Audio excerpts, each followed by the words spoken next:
దశాబ్దాలకు పైగా కాంగ్రెస్ అనుబంధంతో అంచెలంచెలుగా ఎదిగారు. విద్యార్థి ఉద్యమ నాయకుడిగా రాణించాడు. పార్టీలో గుర్తింపు సంపాదించుకున్నారు. ప్రత్యక్ష రాజకీయాల్లోకి ఎంట్రీ ఇచ్చారు. తొలి అడుగులోనే ఏకంగా పార్లమెంట్లో అడుగుపెట్టారు.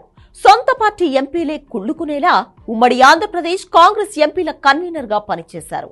ఆయనెవరో కాదు, ప్రస్తుత రవాణా బీసీ సంక్షేమ శాఖ మంత్రి పొన్నం ప్రభాకర్.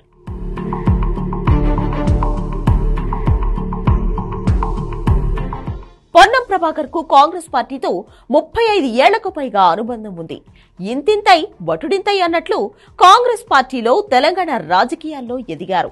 1987లో ఎన్ఎస్యుఐ ద్వారా హస్తం పార్టీతో బంధాన్ని ఏర్పరచుకున్నారు. 1987-88 మధ్యకాలంలో కరీంనగర్ ఎస్ఆర్ఆర్ ప్రభుత్వ కళాశాలలో చదువుకునే రోజుల్లోనే విద్యార్థి నాయకుడిగా వ్యవహరించారు. ఆ తర్వాత ఎన్ఎస్యుఐ అధ్యక్షుడిగా పనిచేశారు. అదే సమయంలో 1987-89 మధ్యకాలంలో ఎన్ఎస్యుఐ జిల్లా ప్రధాన కార్యదర్శిగా, కరీంనగర్ జిల్లా కళాశాలల కన్వీనర్ గా పనిచేశారు.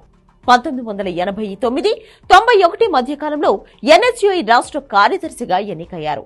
1992-98 మధ్యకాలంలో ఎన్ఎస్యుఐ జిల్లా అధ్యక్ష పదవిని చేపట్టారు. తెలుగుదేశం పార్టీ హయాంలో విద్యార్థుల సమస్యలపై అవిశ్రాంతంగా పోరాటం చేశారు. రాష్ట్ర వ్యాప్తంగా ఆందోళనలు నిర్వహించడంలో సక్సెస్ అయ్యారు. పొన్నం పనితనాన్ని గుర్తించిన రాష్ట్ర కాంగ్రెస్ పార్టీ 1999-2002 మధ్యకాలంలో ఎన్ఎస్యుఐ రాష్ట్ర అధ్యక్షుడిని చేసింది. అక్కడి నుంచి పొన్నం ప్రభాకర్ వెనుదిరిగి చూసుకోలేదు.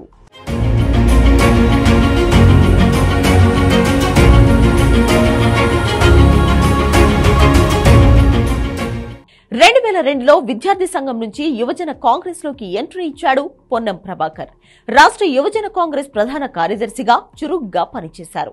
ఇక్కడ కూడా తన పనితీరుతో అధిష్టానం నుంచి అభినందనలు అందుకున్నారు. 2002-2004 మధ్య కాలంలో Pradesh Congress committee media cell సమన్వయకర్తగా వ్యవహరించారు.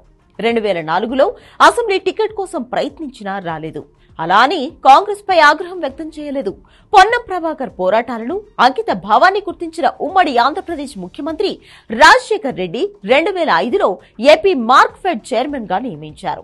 కాంగ్రెస్ పార్టీలో కష్టపడితే ఫలితం ఉంటుందనడానికి పొన్నం ప్రభాకర్ జీవితమే నిదర్శనం. 2009లో లోక్సభకు పోటీ చేసే వరకు డీసీఎంఎస్ అధ్యక్షుడిగా పనిచేశారు. 5 ఏళ్లు గడిచిన తర్వాత అసెంబ్లీ కాదు, ఏకంగా పార్లమెంటు సీటు వెతుక్కుంటూ వచ్చింది. ఎంపీగా విజయం సాధించి పార్లమెంట్లో అడుగుపెట్టారు. 2009-2014 మధ్య కాలంలో ఆంధ్రప్రదేశ్ కాంగ్రెస్ ఎంపీల కన్వీనర్ గా పనిచేశారు.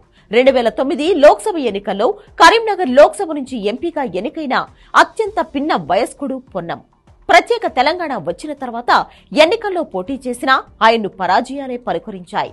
అయినప్పటికీ వెనుకంజ వేయలేదు. రాజకీయాల నుంచి తప్పుకోలేదు. కాంగ్రెస్ పార్టీనే ప్రాణంగా జీవించారు. 2018 సెప్టెంబరులో తెలంగాణ ప్రదేశ్ కాంగ్రెస్ వర్కింగ్ ప్రెసిడెంట్ గా నియమితులయ్యారు. 2023లో హుస్నాబాద్ నుంచి ఎమ్మెల్యేగా గెలిచి తొలిసారి అసెంబ్లీలో అడుగుపెట్టారు. రేవంత్ రెడ్డి మంత్రివర్గంలో బీసీ సంక్షేమం, రవాణా శాఖ మంత్రిగా బాధ్యతలు నిర్వర్తిస్తున్నారు. 35 ఏళ్లకు పైగా కాంగ్రెస్ లో ఉన్న పొన్నం ఏనాడు పదవుల కోసం పనిచేయలేదు. పార్టీ కోసం పనిచేశారు. కష్టే ఫలి అన్నది పొన్నం ప్రభాకర్ సిద్ధాంతం.